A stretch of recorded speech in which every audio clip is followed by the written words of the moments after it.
नमस्कार नहीं, welcome you all to world affairs. मैं हूं प्रशांत धवन और इस वीडियो में हम बात करने वाले हैं बाबर्स इन्वेजन ऑफ इंडिया के बारे में। बाबर कैसे भारत में आया, किस तरीके से पहली पानीपत की जंग इसने लड़ी, कैसे ये जंग ये जीता, बाद में कैसे विस्तार किया और कैसे कुछ ही सालों में बाबर फिर मर गया। जो भी इसने कब्जाया था कभी जेन्युइनली इसको एंजॉय कर नहीं पाया, मगर बाबर ने मुगल साम्राज्य की नींव रख दी थी। ना फर्स्ट ऑफ ऑल यहाँ पे आपको समझना होगा बेसिक्स के बारे में कि बाबर आया कहां से था। क्या बाबर अफगानिस्तान से आया था, ईरान से आया था? तो इसका आंसर है नहीं। बाबर एक्चुअली आया था मॉडर्न डे उज्बेकिस्तान से। आपको पता होगा सेंट्रल एशियाई देश है उज्बेकिस्तान। आज के समय हम लोग इनको लोन देते हैं बहुत सारे, हम इनकी हेल्प करते हैं। इंडिया के काफी अच्छे रिलेशन है उज्बेकिस्तान के साथ, मगर आज से कई सदियों पहले एक वॉरलॉर्ड यहाँ से उठा बाबर के नाम से और उसने एक एक करके बहुत सी आसपास की जो जमीनें हैं कैप्चर करी। मॉडर्न डे पाकिस्तान का बहुत सारा एरिया कैप्चर किया और फिर ये पहुंचा इंडिया में।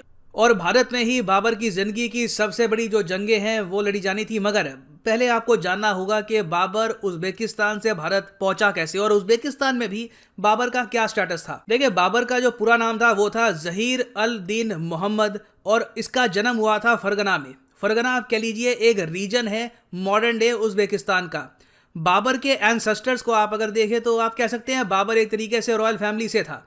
जो बाबर की मदर थी निगार खानूम, ये एक्चुअली सक्सेसर थी चंगेज खां की। बताया जाता है कि इनके जो परदादा थे, परदादी थी, वो कहीं ना कहीं से रिलेटेड थी चंगेज खां से। और जो बाबर के पिता थे उमर शेख मिर्जा द सेकंड, ये कहीं ना कहीं से वंशज थे तैमूर के। तो यहाँ पर आप पूछेंगे अच्छा तो बाबर क्या एक मंगोल था या फिर आप कह सकते हैं कि ये बस एक सेंट्रल एशियन आदमी था? तो देखिए, हिस्ट्री बुक्स में लिखा होता है कि बाबर एक तुर्क था।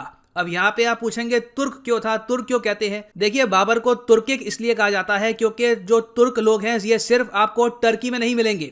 हालांकि कंट्री का नाम टर्की है तो लगता है कि सारे टर्क्स यहीं पर रहते होंगे, मगर जो टर्क्स हैं ये आपको मिलेंगे एजरबाईजान में। उसके अलावा तुर्कमेनिस्तान, नाम से पता लग रहा है टर्किश लोगों की जमीन है ये। उसके अलावा उज्बेकिस्तान, किर्गिस्तान, इवन कजाकिस्तान, ये जो सारे देश हैं यहाँ पे आपको मिलेंगे तुर्किक लोग। तुर्क अपने आप में एक एथनिसिटी है, जिस तरीके से बंगाली एक एथनिसिटी है। बंगाली आपको मिलेंगे वेस्ट बंगाल में, बांग्लादेश में, इवन ओडिशा के नॉर्दर्न पार्ट्स में भी आपको मिलेंगे, बिहार में भी मिलेंगे। उसी तरीके से तुर्क आपको मिलेंगे टर्की से लेकर उज्बेकिस्तान तक। और आप लोग जान के हैरान होंगे, मगर बाबर आज के समय एक नेशनल हीरो है उज्बेकिस्तान, किर्गिस्तान में। यहाँ पर बाबर के बहुत सारे आपको पुतले मिलेंगे। लोग प्राउड फील करते हैं बाबर को लेकर के ये वो आदमी था जो उज्बेकिस्तान से उठा और बाद में पूरा इंडिया का एक बहुत ही बड़ा एरिया इसने कैप्चर कर लिया और मुगल साम्राज्य की नींव रखी, जिसने कई सदियों तक बाद में हिंदुस्तान पर राज किया था। और इसलिए रिसेंटली ये भी देखा गया कि पाकिस्तान के प्राइम मिनिस्टर ने यह भी डिक्लेयर किया है कि उज्बेकिस्तान और पाकिस्तान मिलकर बाबर की जिंदगी पर एक मूवी बनाएंगे। अब वो फिल्म कैसी होगी मुझे पता नहीं, मगर पाकिस्तान में भी लोग बहुत ज़्यादा स्ट्रांगली फील करते हैं बाबर के बारे में। सो अब तक आप ये समझ गए कि बाबर पैदा हुआ था उज्बेकिस्तान में, मगर अचानक से ही इंडिया में क्यों आ गया? इंडिया में इतना बड़ा इसने एक्सपेंशन क्यों किया? देखिए, पहली बात तो आपको यहाँ पर यह जानना होगा कि जब बाबर ने अटैक करना स्टार्ट किया था इंडिया के आसपास, मॉडर्न डे इंडिया के आसपास, तब उस वक्त ईयर था 1524 से लेकर 1525 के आसपास। और उस वक्त नॉर्थ इंडिया में राज कर रही थी Lodhi dynasty. Lodhi dynasty basically अफगानी थे। ये अब यहाँ पे आप देख पाएंगे, ये इनका मैप है, ये यहाँ पर थी लोधी डायनेस्टी। लोधी डायनेस्टी शुरू हुई थी 1451 में और ये चली 1526 में। लोधी डायनेस्टी को ऑफकोर्स खत्म किया था बाबर ने इन्वेजन करके। अच्छा, अब दिल्ली में इन लोगों का राज है और इन लोगों की प्राइमरली शुरुआत हुई थी अफगानिस्तान से। और लोधी डायनेस्टी का उस वक्त एम्परर था इब्राहिम लोधी। ये दिल्ली में राज कर रहा था। दिल्ली से ये पूरे नॉर्थ इंडिया का एक बहुत बड़ा एरिया कंट्रोल कर रहा था। मगर बहुत ही जल्द इब्राहिम लोधी की जंग होने वाली थी बाबर के साथ। अब यहाँ पे आप पूछेंगे तो बाबर बस अचानक से रैंडमली आ गया, उसने कहा कि ठीक है इब्राहिम लोधी से मैं लड़ूंगा? तो इसका आंसर है नहीं। इसके पीछे की स्टोरी बहुत ही इंटरेस्टिंग है।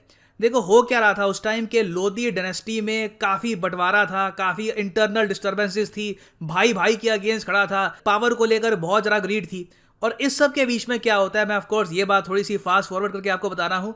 इस बीच क्या होता है कि दौलत खान लोधी, जो अंकल था इब्राहिम लोधी का, इसने चिट्ठी लिखकर बाबर को इनवाइट किया। उसने यहाँ पर कहा कि देखो, तुम ऑलरेडी पंजाब के, नॉर्दर्न पंजाब का जो कुछ एरिया है उसको वैसे ही कब्जा चुके हो, आओ हमारे साथ खड़े हो, दौलत खान लोदी तुम्हारी मदद करेगा। बाबर और दौलत खान लोदी मिलकर इब्राहिम खान लोदी को हरा देंगे और लोदी डायनेस्टी को ऑल टुगेदर हम चेंज कर देंगे। बाबर को बहुत सारी यहाँ पर लूट मिलेगी और दौलत खान लोदी इब्राहिम लोदी को रिप्लेस कर देगा दिल्ली में। ये थी यहाँ पर स्टोरी, सिर्फ एक पावर स्ट्रगल थी। और आप अगर दौलत खान लोदी के पर्सपेक्टिव से देखें तो ये प्लान ऑलमोस्ट काम कर ही गया था। मगर यहाँ पे हुआ क्या कि बाबर जब उज्बेकिस्तान से नीचे आया और उसने मॉडर्न डे पाकिस्तान का जो बहुत सारा एरिया है ये कब्जाने में हेल्प करी दौलत खान लोदी की, उसके बाद क्या हुआ कि दौलत खान लोदी के आसपास के जो लोग थे उनमें भी पावर स्ट्रगल स्टार्ट हो गया। बेसिकली यूनिटी बहुत ज़्यादा कम थी इन लोगों में, कॉन्स्टेंटली पावर को लेकर एक दूसरे को बैकस्टैब कर रहे थे। और कुछ ही महीनों में देखा गया कि दौलत खान लोदी के आसपास के जो लोग थे और दौलत खान लोदी ने एक दूसरे को ऑलमोस्ट डिस्ट्रॉय ही कर दिया। और उसके बाद बाबर ने सडनली ये देखा कि जिस आदमी ने मुझे इनवाइट किया था वो खुद बिल्कुल डिस्ट्रॉय हो चुका है, वो खुद बर्बाद हो चुका है। अब मेरे सामने ऑप्शन है, मेरे सामने एक चांस है कि अब मैं खुद दिल्ली पे अटैक कर सकता हूं और खुद अपना साम्राज्य यहां पर स्थापित कर सकता हूं। बाबर के पास ये गोल्डन अपॉर्चुनिटी थी, मगर उसको ये पता था कि इब्राहिम लोदी की आर्मी बहुत ज़्यादा बड़ी है। बाबर की मैक्सिमम जो आर्मी थी घुड़सवारों की थी, वहाँ पे 12 से लेकर 15,000 के आसपास घुड़सवार थे। जो आसपास का एरिया उसने कब्जाया था अफगानिस्तान का, पाकिस्तान का नॉर्दर्न एरिया, वहाँ से वो कुछ लोगों को ले सकता था। मगर तब भी इब्राहिम खान बहुत स्ट्रांग था। बाबर को कुछ एक्स्ट्रा चाहिए था, बाबर को एक एक्स्ट्रा पावर चाहिए थी जिससे ऑल टुगेदर वो इब्राहिम लोदी को जेन्युइन तरीके से डैमेज कर पाए। और ये जो एक्स्ट्रा पावर बाबर को चाहिए थी वो थी आर्टिलरी। देखो, हिंदुस्तान की धरती पर इससे पहले बहुत सी जंगें हुई थी, बहुत बार लड़ाइयाँ हुई, बड़ी वॉर्स हुई। पृथ्वीराज चौहान की कई जंगें हुई, मोहम्मद गौरी के साथ इब्राहिम लोदी ने कई जंगें लड़ी। मगर किसी भी जंग में इससे पहले तोपों का इस्तेमाल नहीं हुआ था, आर्टिलरी का इस्तेमाल नहीं हुआ था। बहुत ही बड़े स्केल पर आर्टिलरी आप कह लीजिए काफ़ी हद तक लिमिटेड थी। अब इस बीच क्या होता है, ओटोमन एम्पायर का गन मास्टर उस्ताद अली कुली ये मिलता है बाबर को और बाबर इस आदमी को ये कहता है कि अपनी तोपें मुझे दे दो, तुम अपनी सहायता दो मुझे इस जंग में, पानीपत की जंग में, और अगर दिल्ली हमने कब्जा ली तो मैं बहुत सारी लूट तुम्हारे साथ शेयर करूंगा। अब यहाँ पे आप कहेंगे वेट, ऑटोमन एम्पायर उस वक्त था? तो हाँ, इसका आंसर है बिल्कुल, ऑटोमन एम्पायर उस वक्त बन चुका था, काफ़ी ये फैल भी चुका था ऑटोमन एम्पायर उस टाइम। और सिंस बाबर भी एक टर्क था और ऑटोमन एम्पायर को भी टर्किश लोग ही चला रहे थे प्राइमरली, तो उस्ताद अली कुली के कुछ रिलेशन भी थे बाबर के साथ। तो उस्ताद यहाँ पर मान गया और सडनली बाबर के पास आ गई तोपें। और तब बाबर को लगा कि ओके, मेरे पास एक बार को लोग कम हो मगर जो टेक्नोलॉजिकल मेरे पास एडवांटेज है इससे मैं इब्राहिम लोदी को हरा सकता हूँ। तो अब हम आ चुके हैं 1526 में। 1526 हिस्टोरिक साल भारत की हिस्ट्री में। पानीपत की पहली जंग इसी साल हुई थी। बाबर उज्बेकिस्तान से ऑल द वे अपनी एक ह्यूज आर्मी, करीब बताया जाता है, कई एस्टिमेट्स है 12,000 से लेकर 25,000 सोल्जर्स की अपनी आर्मी लेकर पानीपत में पहुंच जाता है। इब्राहिम लोदी भी इसके सामने खड़ा है और दोनों इस धरती पर डिसाइड करने वाले थे कि हिंदुस्तान पे राज, एटलीस्ट नॉर्थ इंडिया पे राज कौन करेगा। नाउ अब देखते हैं पानीपत की पहली जंग में क्या होता है। यहाँ पे आप देखेंगे ये है बाबर की सेना ऊपर और नीचे यहाँ पे है इब्राहिम लोदी की सेना। और नोटिस करेंगे यहाँ पे आप कि बाबर ने कार्ड्स बिछा रखी हैं और कार्ड्स के ऊपर या तो तीरंदाज थे बाबर के या फिर बाबर की जो आर्टिलरी के लोग थे ये यहाँ पर चढ़े हुए थे। और ये बहुत ही इंपॉर्टेंट था बाबर के लिए इस सेटअप में लड़ना, क्योंकि इब्राहिम लोदी के पास थे हाथी, बहुत सारे हाथी, और ये हाथी बाबर की सेना को कुचल देते अगर बाबर के पास तोपें ना होती। ना हुआ यहाँ पर क्या, इब्राहिम लोदी को सिंपल यहाँ पे लगा कि बाबर के पास मुझसे बहुत ज़्यादा कम सैनिक है, सीधा कुचल दो इसकी आर्मी को। इब्राहिम लोदी ने सीधा यहाँ पे अटैक का ऑर्डर दिया और लोदी की आर्मी आगे बढ़ी। सबसे आगे यहाँ पर थे हाथी, मगर हाथियों पर बाबर की जो यहाँ पर कैनन्स हैं, जो तोपें हैं, उसने अटैक करना स्टार्ट कर दिया और इससे लोदी की जो आर्मी है इसको कुछ नुकसान हुआ। हाथियों का आप इमेजिन कर सकते हैं बहुत ही तेज़ स्पीड से जब कैनन के गोले हिट करेंगे तो काफ़ी हाथी वहीं पे बैठ जाएंगे, वो आगे अटैक नहीं कर पाएंगे। लोदी ने फिर भी कोशिश करी, अपनी जो कैवलरी है, जो घुड़सवार है, उनको आगे भेजा, मगर जो लोदी के घुड़सवार थे उनको बाबर के घुड़सवारों ने पीछे धकेल दिया।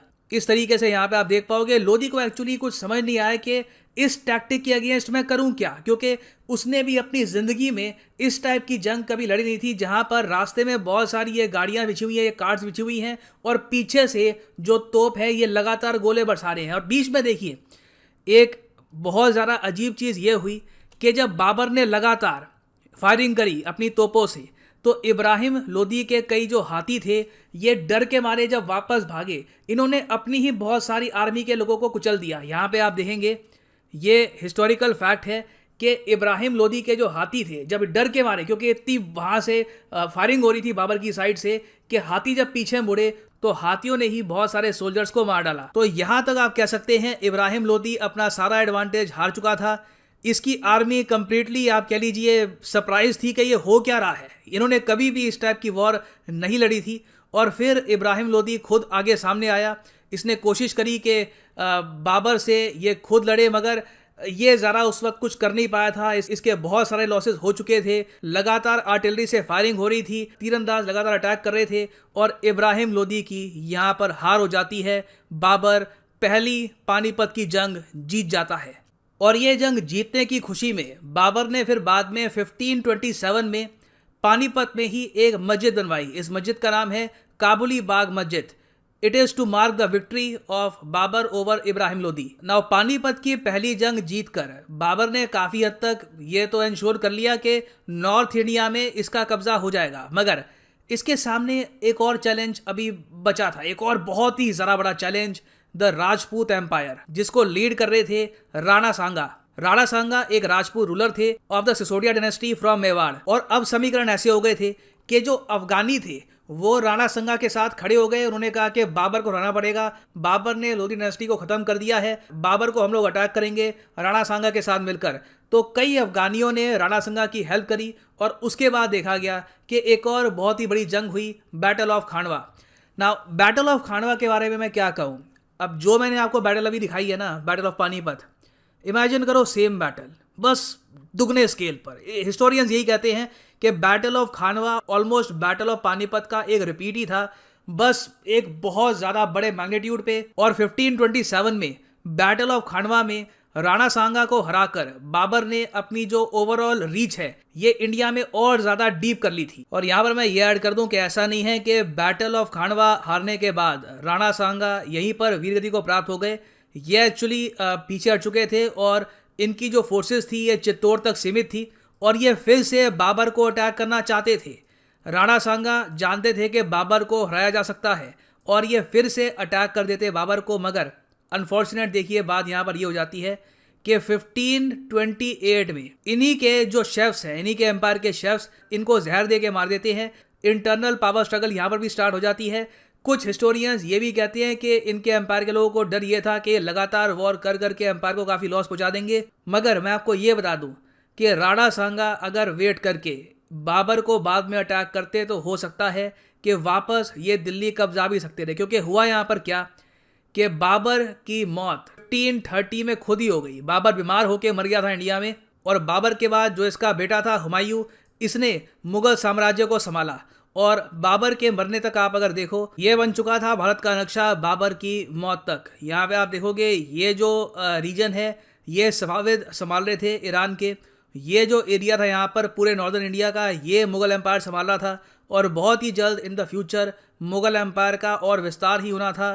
कई इनके एम्परर्स आए और धीरे धीरे मुगल एम्पायर फैलता गया, मगर इस सब की शुरुआत हुई थी बाबर से। और सबसे ज़्यादा अजीब बात यह है बाबर की लाइफ की कि जो एरिया इसने कब्जाया, जो एम्पायर की स्थापना इसने करी, कभी इस एम्पायर को अपनी ट्रू ग्लोरी में ये देख नहीं पाया। 1526 में बैटल ऑफ पानीपत लड़ी और 4 साल के अंदर अंदर भारत में ही मर गया। तो ये थी video Babar's invasion of India की। अगर कोई हिस्ट्री का एक सर्टेन टॉपिक है जिस पे आप चाहते हैं कि मैं वीडियो बनाऊं तो उसके बारे में लिखिएगा in the comment section below. अगर कोई और लिखता है उसके बारे में तो आप उसकी कमेंट को लाइक भी दे सकते हैं ताकि मुझे पता लग सके कि बेसिकली आप किस टॉपिक पर लेक्चर चाहते हैं। It can be about any topic in the world, it can be about Mughal empire, it can be about world war 2, world war 1।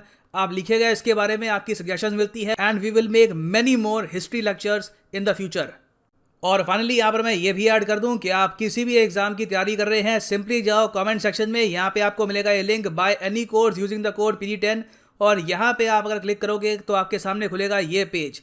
और आप कोई भी एग्जाम, किसी भी एग्जाम की आप प्रिपरेशन कर रहे हैं, चाहे UPSC, SSC, bank, CDS, IIT, JEE, NEET किसी भी एग्जाम की प्रिपरेशन कर सकते हैं थ्रू अनअकैडमी। मगर यहाँ पर जो कोर्सेज के प्राइस लिखे हैं पे करने की आवश्यकता है नहीं। Use the code PD10। For example आपको प्रिपेयर करना है for UPSC, click on UPSC CSE, get subscription और यहाँ पे आप खरीद सकते हैं प्लस या फिर आइकॉनिक कोर्स।